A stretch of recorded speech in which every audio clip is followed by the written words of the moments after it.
Hello, good people. Billups, Omido here. I'm glad to connect with you, whatever time it is and wherever you're connecting from the globe.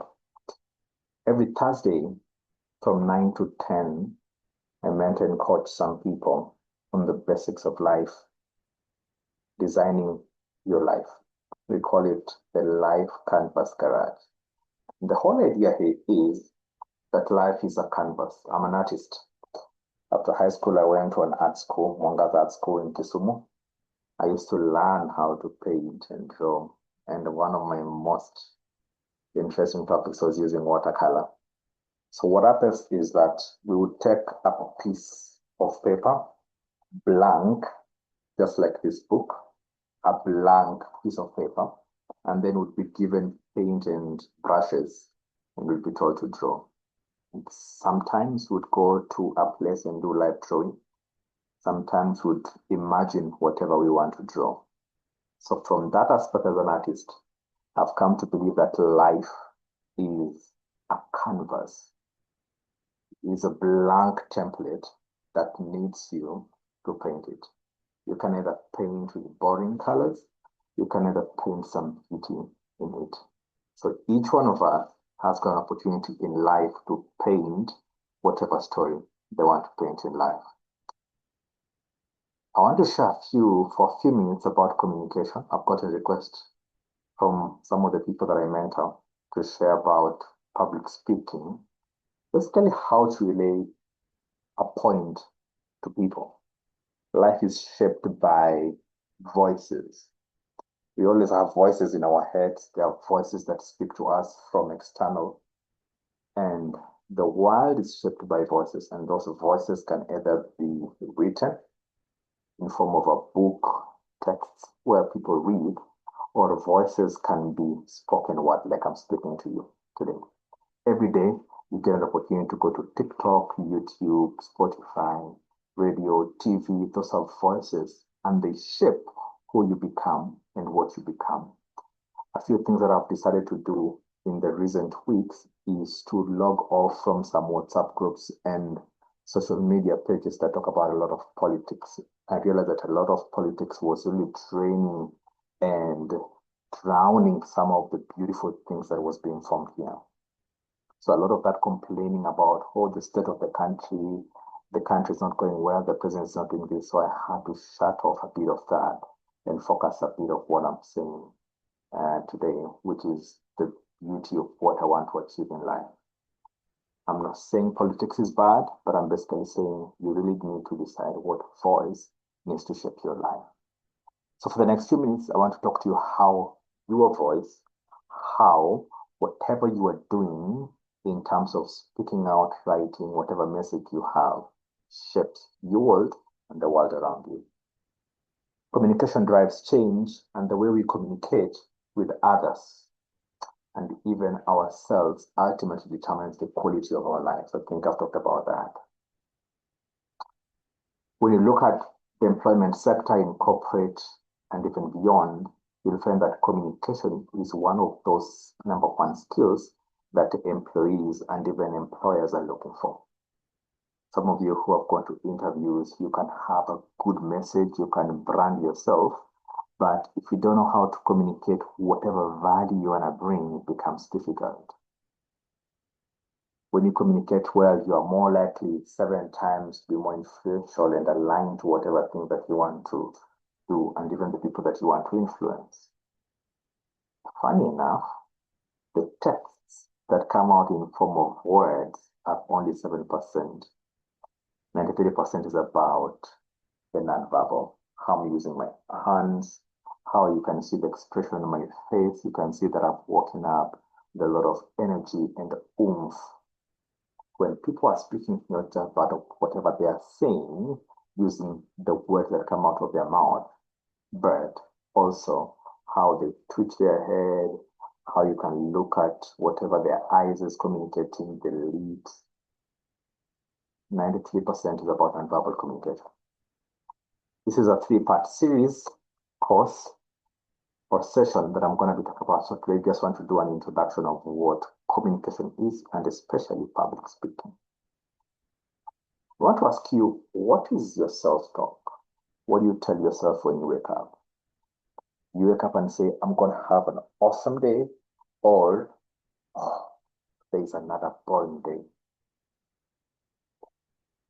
So how you speak to yourself changes who you become. Connection. Vulnerability is the birthplace of innovation. Brené Brown says, oh, wonderful speaker and wonderful author, talks mostly about vulnerability. Public speaking or communication so transforms how you move from space to space, from idea to where you are able to actualize things. So sometimes words ignite action. And when you keep quiet, even when your mind is quiet, it breeds stagnation. So what have you been telling yourself? Whatever we speak shapes our legacy. Legacy is that outcome or impact what that you want to create and that people really want to have.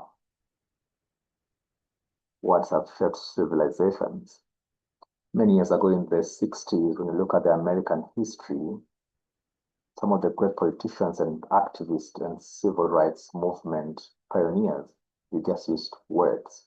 Martin Luther King. His famous speech, I Have a Dream, would later on be actualized many, many years later by somebody called Barack Obama. From just speaking, you're able to bring change generations and civilizations. It's from communication and the power of words that we change how we parent kids. If you grew up in a family that your parents look down upon you, they always say that you will amount to nothing, there's a likelihood that if that doesn't change over time, those words become truer. When you want to succeed as fast as you want to breathe, then you'll be successful. Somebody called Eric Thomas says that. So what is the thing that you tell yourself, and what have people been telling you, and do you believe them? Whose story will you believe? So everything starts with a message, what I call idea. I'm in the innovation space and I like listening. I like helping people draft ideas. The ideas come from imagination. Imagination is whatever thing that is in here, and when you put it on paper, it becomes an idea, and then it becomes a message. So a message is whatever people want to know. What is your aim? So imagination, idea, into a message. And what helps you craft a message from idea and imagination is words. What about delivery? So not only you have the idea, you step it into a message using words, and then you deliver it. And so you can actually deliver it through words, like what I'm doing right now on this space on YouTube. I'm using spoken words. I also write, I've written 5 books now, and people globally are reading whatever idea and imagination and the message that was here. If I just had an idea and I never put it into a message, then millions and millions of people will never read my books.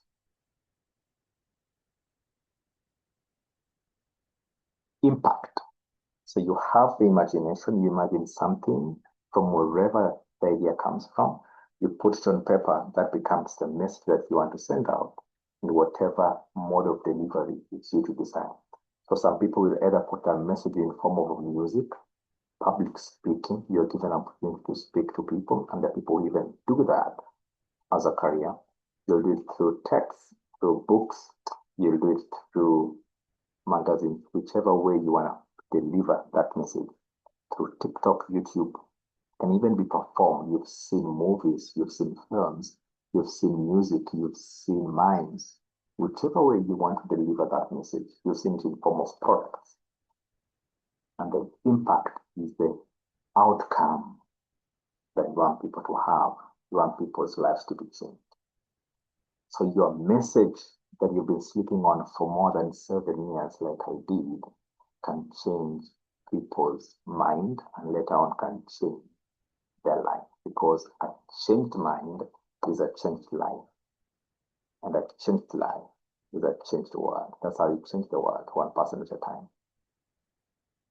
Since 2017, 2018, 2019, for the past 5 to 6 years, I had a message to pass to the world, but I was fearful. It's only this year that I've stepped out in full force and I'm churning out books, books, books, books. I've written a book about innovation called The Yes Leader, how leaders drive innovation in teams and organizations. I've also read a book called Black Tax, how you can stay afloat and be free from the force that comes from relatives and how you should send the money and all that. I've also written 2 novels. One is called Motto. This is actually about whatever's been happening in Kenya where students in high schools are burning dormitories.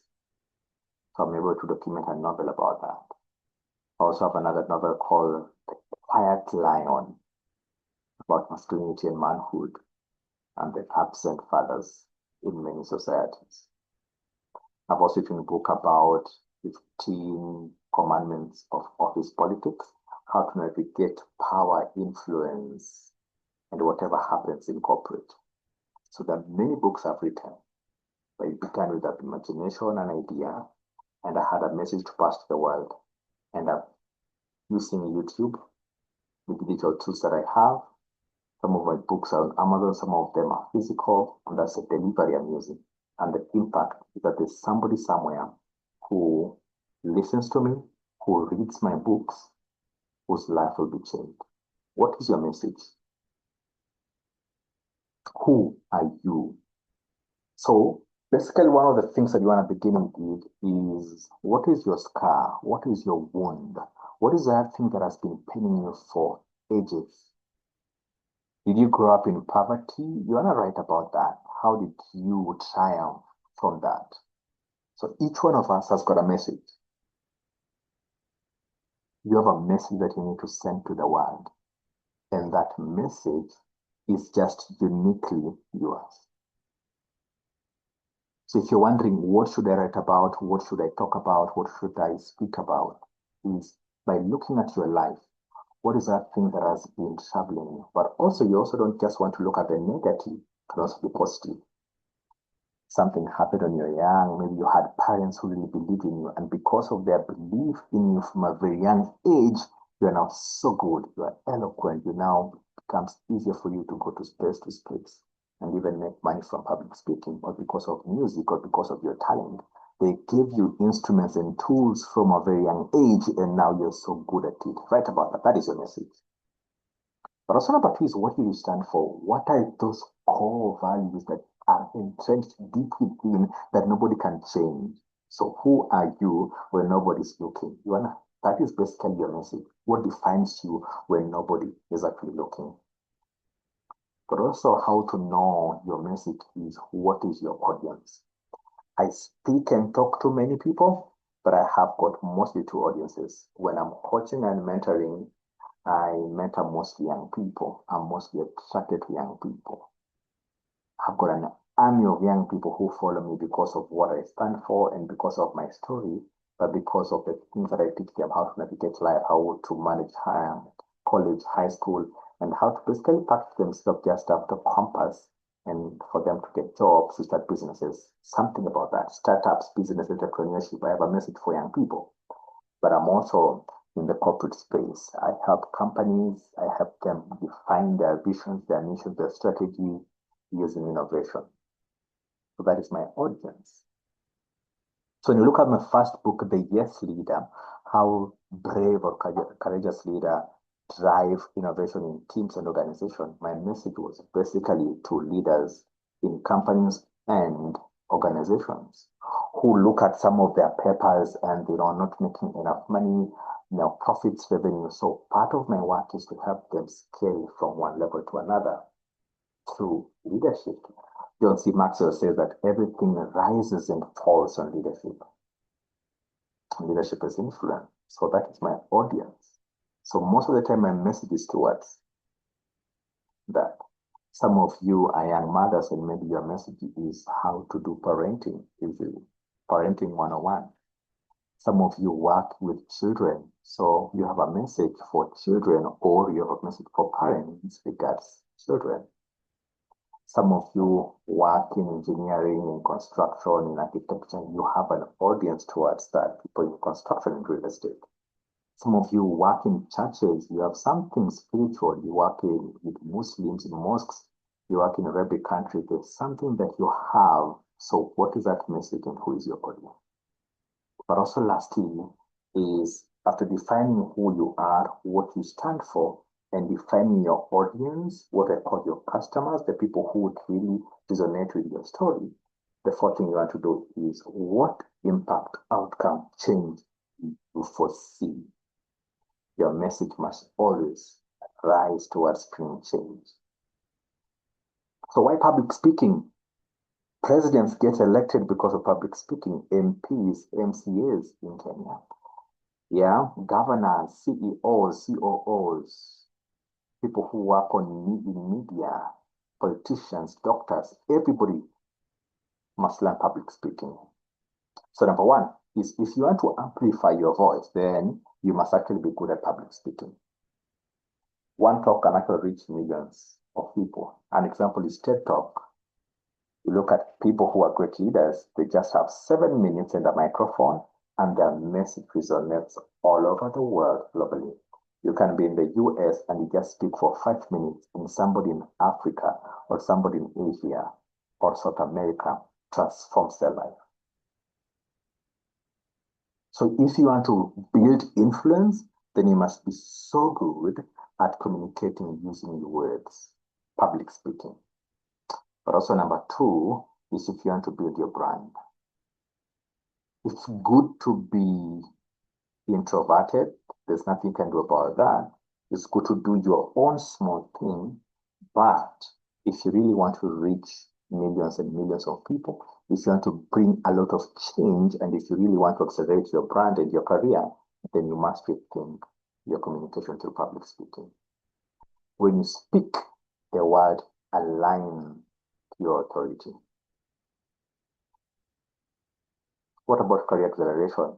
Some of the great leaders that you see in company where you work at organizations because they are good public speakers. Because leadership is about voicing and crafting a vision. So there's a vision, there's a strategy, and you want the people, your subordinates, or the people in the organization to listen to whatever the vision has to say. And so you really know how to voice it. So that's got a matter of negotiation, influencing, all that. So career acceleration. One of the things that I do is when I'm walking is I just speak. So you can actually think I'm running mad from afar, but what I'm basically saying I'm doing is I'm trying to organize my thoughts. So I do a lot of analytical and critical thinking when I'm walking, and I'm just speaking to myself. So a lot of self-talk that I do is whether I'm creating an event, I'm creating a book, I'm just voicing, I'm repeating, I'm rehearsing a talk that I'm gonna give. One of the things that I do is I stand in front of a mirror and I just talk. I'm clarifying my thoughts. There's a thought process that I have. I want people to understand it better. But that can only happen if I understand it better. So if you want to build your brand, accelerate your career, and generate more income, then you must think about public speaking. You can have ideas, but if you don't know how to voice them out, if you don't know how to pitch to people, it becomes hard for you to bring that investor on board. Also, human connection. So public speaking helps to connect to people. So you must be so good at it. So there are various categories of communication and personal branding. Number one is basically verbal, what I'm doing right here. So public speaking is just one aspect, tiny bit of it, but also is very major. Podcasting, you think you've seen it. Nowadays we have hundreds and hundreds of people, and stories are selling, by the way. If there's a time that the internet has been a leverage for us in terms of making money globally, whether you're in any part of this world, then podcasting is one of it. So you see, people have got a story and they need to put it out there. Over 7 billion people, there's always 100,000 people, 50,000 people, 20,000 people who resonate with your story. So the cake is too big for us just to think that podcasting is for a few of us, or the digital space for you to voice out whatever you think. It's a small space. No, it's not a small space, it's a big space. So what are you waiting for?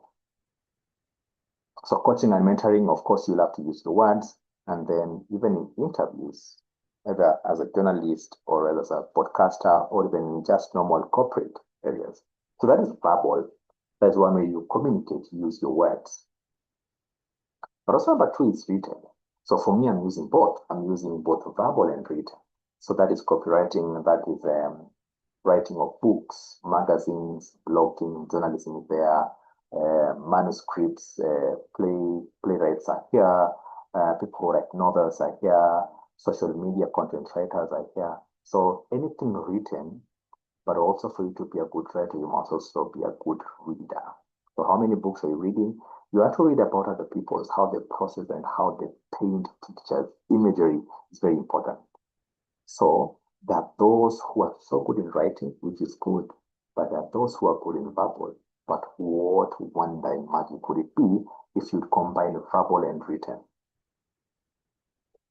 This one. So another way you can actually present your message through visual. I'm an artist, so when I'm not writing, when I'm not doing public speaking, I'm either painting, drawing, or designing something. It can be designing a poster, it can be designing a storyline. So that is something called visual, essentially. A multi-billion or a multi-trillion industry, movie industry, film, music, all falls here. Presentations, infographics, personal branding, visuals. So if you're looking for a career in any of these areas, as I've begun speaking, you've already seen I've mentioned over 20 things that you can actually do. So you can either be a public speaker, you can be a podcaster, you can be a coach, you can be a mentor, you can be an interviewer, you can be a copywriter, you can be a blogger, you can be a journalist, you can be an author, you can be a scriptwriter, you can be a social media content writer or a manager, you can be a video storyteller, you can be a film, you can be a photographer, you can be a videographer, you can be a designer doing presentations. There are people who just specialize in doing presentations for organizations. So they can either work in PR, they can be in the design team, marketing, sales. You need to learn all these tools. If you have them, better for you. So you can either package the three of these, the verbal, written, and visual, into digital. So, and you can either do email marketing, online courses, webinars, and all that. So digital is basically a way to brand and communicate, but it has to encompass all the three for it to reach many people. So a few things that you need to know when you're speaking to public speaking. If you are a teacher in a classroom, public speaking is for you. If you present in boardrooms, public speaking is for you. You're a public speaker if you preach in churches, in mosques. If you have a message about spirituality and religion that you need to pass around, then you're a public speaker. If most of the time you're holding meetings on Zoom, on Google Meet, on YouTube, on Facebook, if you record content, public speaking is for you. If you post your videos online, then in that space, if you have a story that you've been sharing and putting out either in form of text, in the form of videos, or just writing, then public speaking is for you. So a few tips here, very quick. Open with a story, not facts. Facts is good, so open with a story. You can maybe say, in 1997, my parents enrolled me in grade 1. Lions Nursery School. Begin with the story. Very catchy. And sometimes you can actually be posing with confidence. So if you're very keen, you realize that there are moments when I'm rushing and I'm slowing down, and then I pause. And I'm pausing so that you can internalize whatever I am saying. But also I'm pausing so that I can connect with you. I'm online, but the moment I pause, I'm creating a human connection. Or it's so powerful if this is happening physically, the pause is so wonderful. And one technique that I use when I'm doing a public speaking is I can say, I want to present to you a concept about public speaking that can make you hundreds and hundreds of money. And you know what that is. So what did I do? I used eye contact facing one person, and then I paused, and then I finished that line looking at somebody else. So what basically happens is whenever you're doing public speaking, you have people looking at you, you have to take them through a journey from one person to another. Eye contact, very key. The moment I just use my eye contact, I've used 93% of just my presentation. I've connected with you. So people don't sometimes just listen to the words. They listen to the 90%, which is the nonverbal cues.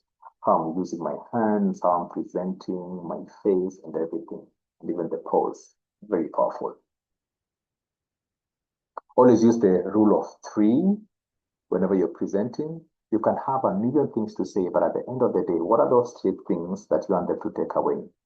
Always structure them in three. The rule of three. On the cross, there were three people. 3 nights in the grave. The resurrection after 3. We are 3 in one: spirit, body, and soul. God exists in 3. For those Christians, God the Father, God the Son, God the Holy Spirit. A family is made up of 3: mother, father, children. A code of 3 strands cannot be broken. It's good you can be 2 friends, but what if you are 3? So always use 3. 3 illustrations, 3 takeaways, 3 examples, 3 stories. 3, very powerful. And lastly, I believe that if you don't have a call to action, if you don't have a message that you want people to hear, if you don't have anything that people really need to change, then you should not speak. So the point is, always rally people towards a call of action. Yes, at the end of this talk, I'll be giving you a call to action. And one of it is go and write your story. Go and practice. There's always something at the end of the day that you need to go and improve. A call to action. Managing anxiety, the different types of anxiety, I think we'll talk about that in a different call, different session. How do you manage anxiety? You're just about to go to stage. You are breathing in heavily. There's a lot of butterflies in your stomach. How do you manage that? One of the things I do is I do a lot of reflection and I'm just quiet. Take deep breaths. That those people will tell you to eat a banana. The potassium in it helps you to calm the nerves down. Taking a glass of water, walking around. Sometimes I do some press-ups. Whichever thing you want to do, you know yourself. I'll talk about that later. So how do you practice? As I wrap up, record yourself daily. So one of the things that I do is I take my phone and record my audio. I want to know how am I sounding. Am I rushing? Am I eating my words? Am I pronouncing well? Diction? How is everything? So do a voice note if you have a smartphone, or you can even take a laptop, record yourself, use Zoom, Google Meet, and then watch yourself, or even your phone.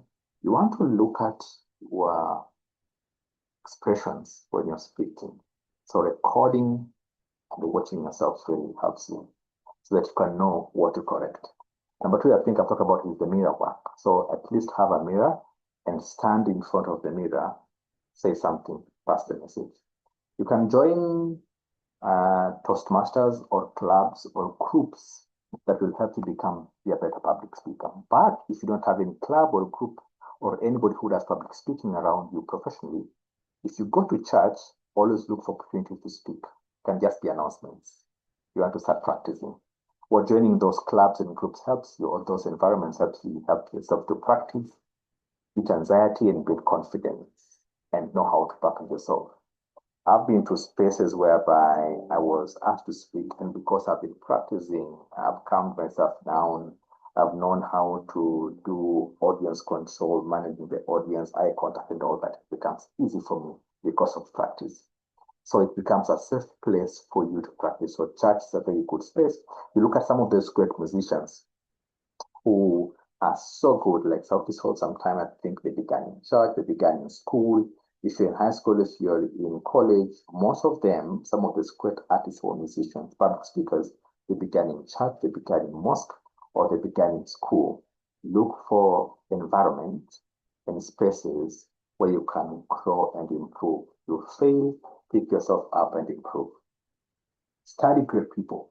Have a list of 20 to 30 people who are so good in your industry and copy what they do. Great artists copy. Over time, when you copy what they do, you'll now know whatever that makes them tick. So learn from great people. Listen to TED Talks, watch movies, know how people communicate, how they pronounce their words, how they have stage presence, all that. Learning from the great. Over time, when you start speaking, which is actually my fifth point, at family dinners, in matatus, having one-on-one on WhatsApp notes everywhere, you now begin developing your brand or what I call your voice. So record yourself, use the mirror, join spaces or groups where you can practice and fail, and then learn from other people who are so good. And then lastly, speak everywhere. If you can, get a coach. So what are some of the things you can actually do is what I call the 60-second rule. So you have 60 seconds, so that is 1 minute to explain a concept or a story to a child daily, if you can. Get a friend, get somebody, just 1 minute. Say, last week I was in Mombasa and we talked about 1, 2, 3, 4, 5. Very key, very important. Have an improv story, improvise any story, come up with anything. Like last week I was in Mombasa and in the hotel we were in at Sarova Sands, guess who I met? I met the president of Ghana. Was the president of Ghana in the country? No. But I've just improvised a story. No script. So just come up with anything. It helps you to think fast. Think fast. Improvise. Imagination, ideas. Think fast. You will go into rooms, you'll go into spaces where the engineers, and maybe you did psychology, but you need to say something about engineering. Improv very quick. You'll go to State House, you'll be called to a high-end meeting where there's a lot of class and you've never been to those spaces. Improv story helps you. Shadow a master, shadow a great speaker. Shadowing basically means in two ways. If you cannot reach them, copy their content and practice in a mirror or a video. That is shadowing, because doing the shadow work. But also, if you have a physical mentor, if you want to go to places where they go to, if they go to meetings, if they go to conferences, if they are giving keynote speeches, go with them and ask for a few minutes. You'll be learning by doing. You want to write down, you want to journal as much as you can, your thoughts, your quotes, the things you're basically learning.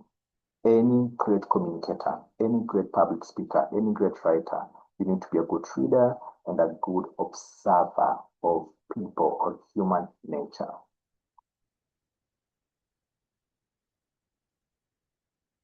So, a few skills that you need as a great communicator is be an active listener. Be an active listener. Practice vocal tonality and pace. I think you've seen by the time I'm finishing this, there are moments when I go high pitch and then I come down because I want to pass a message and then I pause. So if you just have what you call a straight horizontal line, you can be boring. So if you want to know if you're boring is when people are sleeping, it's because you don't have ups and downs in your speech, where there has to be some vigor, some force, some crescendo and innuendo. When there's nothing like that, then you lose people.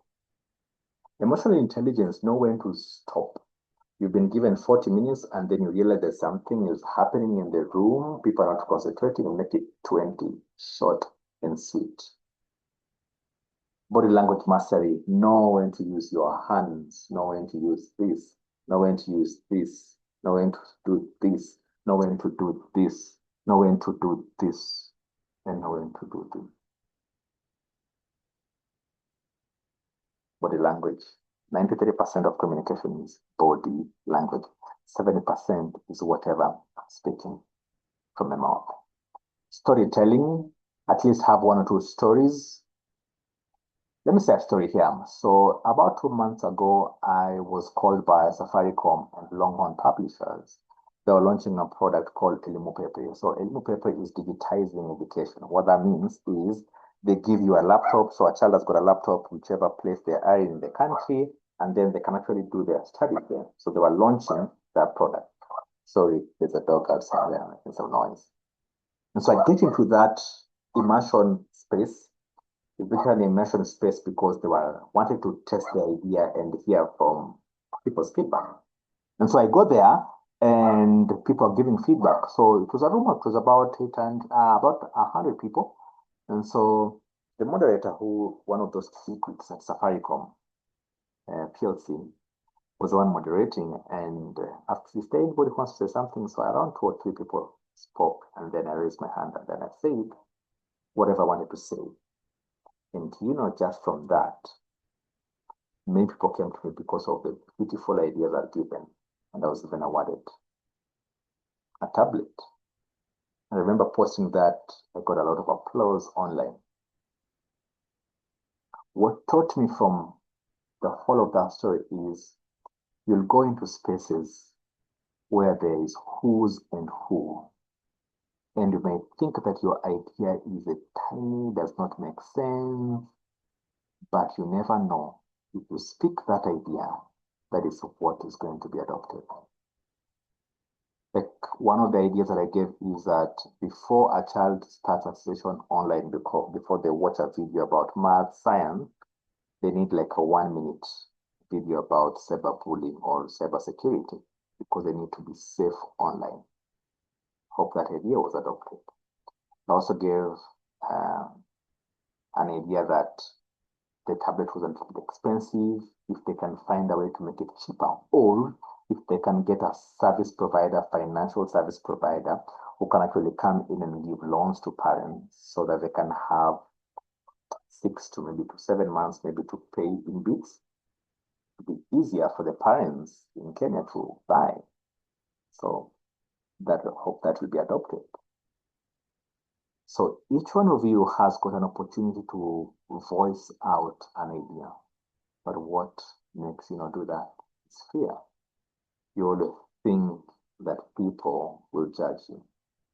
In that room, I didn't know whether people were judging me or not, but I stood up confidently and said what I wanted to say.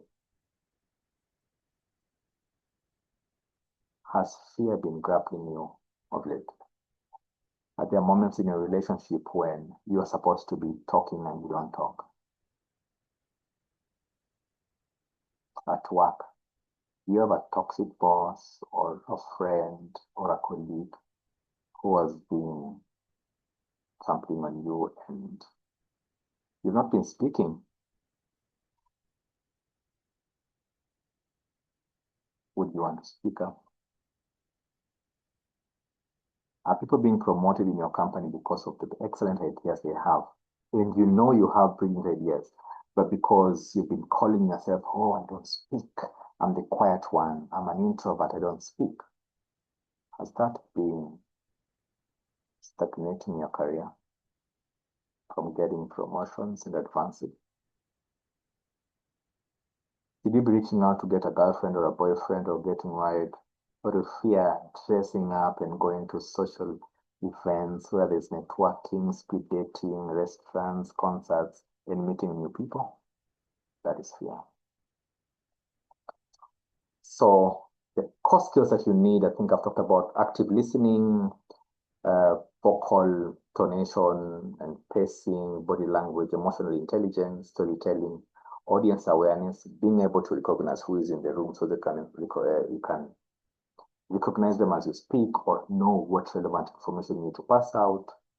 Just being brave and being clear. One of the things that has helped me to be brave and clear is brave by, of course, knowing the content that I'm supposed to say. Of course, when you master your content, it becomes easier for you to be brave. But also there's the other side of clarity. There are moments when you need to be fast, speak fast, but then there are moments when you need to be slow. If you struggle with being clear, with clarity, is you want to reduce the speed and just hammer the points slowly, and people still get whatever message that you want. This mostly happens in churches. You see, many of us, when you're told to preach, is want to be so fiery. Oh, the Bible says that for God so loved the world that whoever believes in him should not perish. So, when you are the person who talks slowly and with a slower pace, for God so loved the world, that he gave his only begotten Son. Same message, different paces, different energy. But you know what? All of them still make sense. And in fact, I believe that those who speak normally and just speak slower, they're clearer.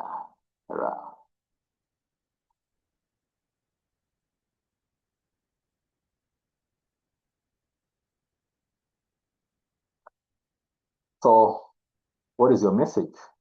It's my final slide. Number one is moment. Start with a specific real moment, not a concept. I think I've talked about start with a specific time when you were in high school and some of your classmates wanted to ban the dormitory. Stories are very catchy. Begin with the moment whereby you had a conflict with your husband and he walked out and he never came back. And how has it been raising those three boards? Specific moment, somebody relate with that. Emotion. Take people through a roller coaster, up and down. Sadness, sorrow, happiness, and joy. Make them feel it before they think about it. Human beings are feelings and emotions until less about logic. Stories, wrap your truth in a narrative. Humans are wired for it. Tell me a story and I remember. Give me a concept, becomes very hard for me to remember. What are the stakes? What happens if you don't share that message? Will somebody die? What happens if you don't speak to that young person who is in drugs? What happens if you don't speak to that couple that are fighting day and day? What is the story that you need to pass out? And the stakes are very high. Will your story matter? Share your story. Action. What do you want them to do? What are you writing them to do? What is the action point? Create tension. What could be and where they are. And then echo it lastly. Lastly, let me finish by what Brené Brown says, vulnerability is not weakness, it is our greatest measure of courage. Friends, brothers, all over the world, you have a message, you need to pass it out to the world. You have a story, you have an idea, please write it in form of a book, a LinkedIn post, record a 1-minute video on TikTok, pass that message. And next time you're in a crowd or a multitude of 10, 20,000, be brave, be clear to pass out your message. Bye-bye. God bless. My name is Billups Omido. You can find me on LinkedIn as Billups Omido.